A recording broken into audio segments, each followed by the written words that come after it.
अस्सलाम वालेकुम दोस्तों, this is Ishfaq from things about tech. दोस्तों ये हैं बेसिस बोवी E19 ईयरबड्स। ये ईयरबड्स मैंने दराज से 3000 के परचेज किए हैं। चूंकि चाइना से डिलीवर हुए थे, तकरीबन 12 दिन लग गए थे मुझ तक पहुंचने में। अगर इन ईयरबड्स के हाईलाइटेड फीचर्स की बात करें तो इन ईयरबड्स में हमें ब्लूटूथ 5.3 मिल जाता है, 12 के डायनामिक ड्राइवर्स मिल जाते हैं, ड्यूल माइक ENC का फीचर मिल जाता है, IPX5 की वाटर प्रोटेक्शन के साथ आते हैं। इसके अलावा इसके अंदर हमें SBC और AC कोडेक की सपोर्ट भी मिल जाती है। चूंकि ये बजट ईयरबड्स है तो इन ईयरबड्स में हमें ऐप की सपोर्ट नहीं मिलती है, तो इस बात को आप थोड़ा कंसिडर कर लीजिएगा। तकरीबन 3 दिनों से मैं इन ईयरबड्स की टेस्टिंग कर रहा हूं, तो इस वीडियो में हम गेमिंग टेस्ट करेंगे, कॉलिंग टेस्ट भी करेंगे और मैं आपको बताऊंगा कि इन ईयरबड्स की साउंड क्वालिटी कैसी है। तो चलिए सबसे पहले इसको अनबॉक्स कर लेते हैं। बॉक्स काफी कॉम्पैक्ट है। सामने यहाँ पर सुपर बेस को मेंशन किया गया है और कुछ हाईलाइटेड फीचर्स मेंशन किए गए हैं। चलिए बॉक्स को ओपन कर लेते हैं। बॉक्स के अंदर में कुछ डॉक्यूमेंटेशन मिल जाती है, जैसे यूजर गाइड, स्टिकर्स वगैरह। एक्स्ट्रा ईयर टिप्स मिल जाते हैं, टाइप सी वाली चार्जिंग केबल मिल जाती है, ईयरबड्स मिल जाते हैं विद केस। बिल्ड क्वालिटी की बात करें तो केस मैट फिनिशिंग के साथ आता है। केस काफ़ी कॉम्पैक्ट है, 49 ग्राम्स इसका वेट है। केस की बिल्ड काफ़ी सॉलिड है। मेरी एक्सपेक्टेशन के हिसाब से बिल्ड क्वालिटी इसकी काफ़ी सॉलिड है, काफ़ी बेटर है। इन हैंड फीलिंग भी इसकी मुझे काफ़ी प्रीमियम लगी है। लिड इसकी प्रॉपर फिक्स्ड है, कहीं से भी लूज नहीं है, कहीं से वॉबलिंग वगैरह भी नहीं होती है। मैग्नेट की क्वालिटी भी मुझे यहाँ पे काफ़ी अच्छी लगी है। एक्सट्रीम शेक करने पर भी एयरबड्स बाहर नहीं आते हैं। लिड पर बेसिस की ब्रांडिंग मिल जाती है, सामने एलईडी लाइट मिल जाती है, राइट साइड पर यूएसबी टाइप सी की पोर्ट है और लेफ्ट साइड पे आपको पेयरिंग और रीसेटिंग का बटन मिल जाता है। इन ईयर डिजाइन वाले ये ईयरबड्स हैं। ईयरबड्स स्टैम्प शेप में आते हैं। ईयरबड्स की बिल्ड भी मुझे यहाँ पे काफी सॉलिड लगी है, कोई गैप वगैरह नहीं दिखा है। फ्रंट से ये ग्लोसी हैं और स्टैम्प शेप वाली साइड पर फिनिशिंग जो है वो मैट की है। मैश की क्वालिटी भी मुझे यहाँ पे काफी डिसेंट लगी है। ईयर टिप्स में भी आपको मैश दिया गया है फॉर एक्स्ट्रा प्रोटेक्शन। स्टैम्प पर एलईडी लाइट मिल जाती है, बेसिस की ब्रांडिंग मिल जाती है। माइक इंटरनल है, एयरबड्स के ऊपर कहीं भी आपको माइक विजिबल नहीं होगा। ओवरऑल बिल्ड क्वालिटी मुझे काफी सॉलिड लगी है। मैं इसकी बिल्ड क्वालिटी को 10 आउट ऑफ 10 रेट करूंगा। एयरबड्स काफी कंफर्टेबल हैं, इनकी फिटिंग भी काफी सॉलिड है। आप इनको जिम में रनिंग या वॉकिंग करते वक्त यूज कर सकते हैं, आपको कोई भी प्रॉब्लम नहीं होगी। इसके अलावा ये काफी लाइट वेट है, तो आप इनको लॉन्ग सेशंस के लिए भी यूज कर सकते हैं, जैसे मूवीज वगैरह देखने के लिए या कोई सेशन वगैरह या मीटिंग्स वगैरह अटेंड करने के लिए।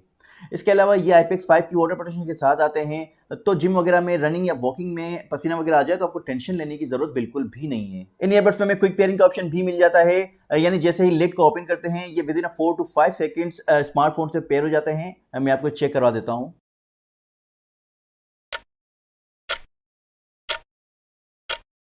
इन ईयरबड्स में मोनोमोड भी मिल जाता है, यानी आप एक ईयरबड को भी यूज कर सकते हैं जबकि दूसरा ईयरबड केस के अंदर हो। तो कंफर्ट और सिक्योरिटी को मैं यहाँ पे 8 आउट ऑफ 10 रेट करूंगा। अगर साउंड क्वालिटी की बात करें तो इस प्राइस पॉइंट के हिसाब से मुझे इन ईयरबड्स का साउंड काफी सॉलिड लगा है। वॉल्यूम भी इसमें काफी लाउड है। मैंने इसकी जो टेस्टिंग की है वो 80% पर ही की है, लेकिन 100% पर भी साउंड डिस्टॉर्ट नहीं हो रहा था। इसके अलावा इसमें काफी पावरफुल थम्बिंग बेस मिल जाती है। बेस इसकी काफी डीप है, काफी पंची बेस है। इसके वोकल्स मुझे यहाँ पे काफ़ी क्लियर लगे हैं। मैन और वुमेन दोनों के ही वोकल्स मुझे यहाँ पे क्लियर लगे हैं, कोई भी प्रॉब्लम मुझे नहीं आई है। इसके अलावा इंस्ट्रूमेंट्स भी इसमें मुझे काफ़ी क्लियर लगे हैं। जो इंस्ट्रूमेंट्स की जो सेपरेशन होती है वो भी इसमें काफ़ी डिसेंट है। जो इसके ट्रेबल्स होते हैं वो मुझे थोड़े से वीक लगे हैं ड्यू टू हेवी बेस। इन ईयरबड्स की साउंड क्वालिटी मुझे साउंड को R50i जैसी ही लगी है और जो इनकी बेस है वो भी सिमिलर है। ओवरऑल साउंड क्वालिटी मुझे इसकी काफ़ी सॉलिड लगी है। मेरी टेस्टिंग के हिसाब से अंडर 3000 ये बेस साउंडिंग ईयरबड्स हैं। तो मैं इसकी साउंड क्वालिटी को 9 आउट ऑफ 10 रेट करूंगा। इन ईयरबड्स में हमें ड्यूल माइक ENC का फीचर भी मिल जाता है। चले पहले इंडोर में कॉलिंग टेस्ट कर लेते हैं। जो रिकॉर्डिंग हो रही है वो इंडोर में क्वालिटी के अंदर हो रही है। इस तरह की कॉल क्वालिटी आपको मिलने वाली है जब आप इंडोर में इन ईयरबड्स से कॉल करेंगे। चले बाहर चलते हैं और वो आउटडोर में कॉल करके देखते हैं, ताकि आइडिया हो जाए कि आउटडोर में इन ईयरबड्स की कॉल क्वालिटी कैसी है। जो रिकॉर्डिंग हो रही है वो स्मार्टफोन के माइक से हो रही है, ताकि आपको बाहर की सिचुएशन का आइडिया हो जाए। चले कॉल करके देखते हैं ताकि आपको आइडिया हो जाए कि इन ईयरबड्स की कॉल क्वालिटी कैसी है। क्वालिटी जो हो रहा है वो जैसे हो रहा है, कॉल क्वालिटी आपको मिलने वाली है आउटडोर में। वो भी आपको आइडिया हो गया होगा कि इन ईयरबड्स की आउटडोर में कॉल क्वालिटी कैसी है। Hello testing 1 2 3, hello testing 1 2 3, hello testing 1 2 3। मुझे आउटडोर में इनकी कॉल क्वालिटी कुछ खास नहीं लगी है। इसका ENC प्रॉपर काम नहीं कर रहा था, यानी बाहर की जो नॉइज़ वगैरह होती है वो भी सामने जाती है और जो सामने जो आवाज़ जाती है वो भी दबी दबी सी जाती है। तो मैं इसकी कॉल क्वालिटी को 6 आउट ऑफ 10 रेट करूंगा। इन ईयरबड्स के अंदर कोई भी डेडिकेटेड गेमिंग मोड नहीं मिलता है। SBC कोडेक ऑन करके गेमिंग डेमो दिखा देता हूं ताकि आपको आइडिया हो जाए कि एक्चुअल में इनकी गेमिंग में परफॉर्मेंस कैसी है।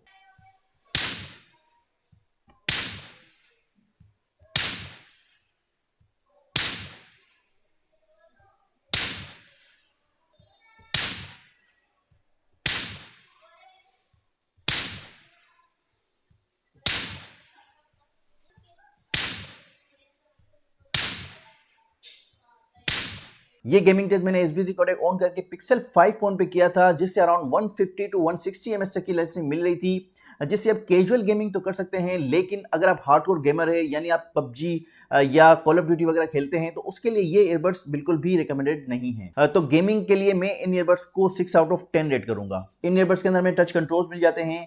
राइट वाले ईयरबड्स को डबल टैप करने से म्यूजिक को प्ले कर सकते हैं। जब म्यूजिक प्ले हो रहा हो डबल टैप करें तो म्यूजिक को पॉज कर सकते हैं।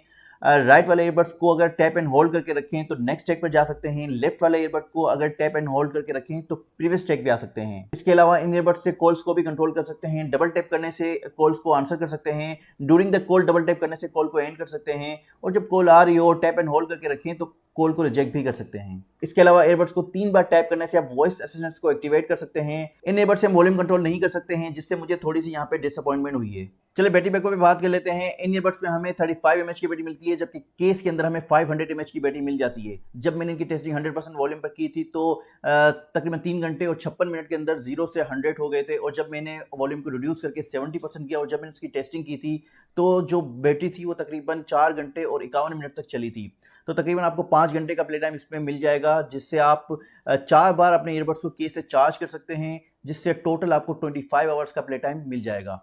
अगर आप अंडर 3000 म्यूजिक के लिए कोई ईयरबड्स लेना चाह रहे हैं तो डेफिनेटली इन ईयरबड्स को कंसिडर कर सकते हैं, लेकिन अगर आपकी प्रेफरेंस आउटडोर कॉलिंग है या गेमिंग है तो मैं आपको बिल्कुल भी रिकमेंड नहीं करूंगा कि आप ये ईयरबड्स लें। होपफुली वीडियो आपको पसंद आई होगी। अगर आपको वीडियो पसंद आई है तो लाइक कर दें। अगर चैनल पे नए हैं या अभी तक सब्सक्राइब नहीं किया है तो चैनल को सब्सक्राइब कर दें, क्योंकि इस तरह का कंटेंट मैं आपके लिए लेके आता रहूंगा। मुझे इजाजत दें। अल्लाह हाफिज।